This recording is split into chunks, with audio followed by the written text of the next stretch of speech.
எல்லோருக்கும் வணக்கம். மார்கழி மாதம் ஆரம்பிச்சிடுச்சு. "மாதங்களிலே நான் மார்கழியாக இருக்கிறேன்" அப்படின்னு சொல்லிட்டு பெருமாள் சொன்னதா சொல்லுவாங்க.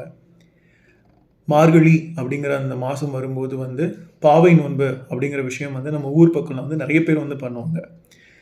அப்படி அந்த பாவை நோன்பு முதல் முதல்ல வர்றதுக்கு காரணம் ஆண்டாள் அப்படிங்கிறவங்க தான். இவங்க பெருமாளையே நான் கணவனா அடையணும் அப்படின்னு சொல்லிட்டு முதல் முதல்ல பாவை நோன்பு அப்படிங்கிறத இருக்கிறாங்க. மார்கழி மாதத்தோட முதல் தேதியிலிருந்து கடைசி தேதி வரைக்கும் அவங்க அந்த பாவை நோன்பு நோற்று, தான் அந்த நோன்பு நோற்றது மட்டும் இல்லாம, தன்னோட ஊர்ல இருக்க எல்லா பெண்களையும் சேர்த்துக்கிட்டு அந்த நோன்பு அவங்க இருக்கிறாங்க. அந்த மார்கழி மந்த்தோட எண்ட்ல பெருமாளே அவங்கள கல்யாணம் பண்ணிக்கிட்டு போனதா கதைகள் இருக்கு. ஆனா, அவங்க போனதுக்கப்புறம், அவங்க நம்மளுக்குன்னு விட்டுட்டு போன ஒரு மிகப்பெரிய ஒரு களஞ்சியம் அப்படின்னு சொன்னோம் அப்படின்னா, திருப்பாவை அப்படிங்கிற ஒரு நூல். முதல்ல சங்கமத்தில சங்கமம் அப்படிங்கிற மூவில ஒரு பாட்டு வரும். "மார்கழி திங்கள் அல்லவா" அப்படின்னு சொல்லிட்டு ஒரு பாட்டு வரும். அதில ஸ்டார்ட்டிங்கில இந்த லைன் வரும். ரொம்ப சூப்பரா இருக்கும். அத ஃபர்ஸ்ட்டு கேட்கும்போது எனக்கு அதெல்லாம் தெரியாது. ஏன்னா, எனக்கு ரொம்ப பிடிக்கும் அந்த லைன்ஸ் மட்டும்.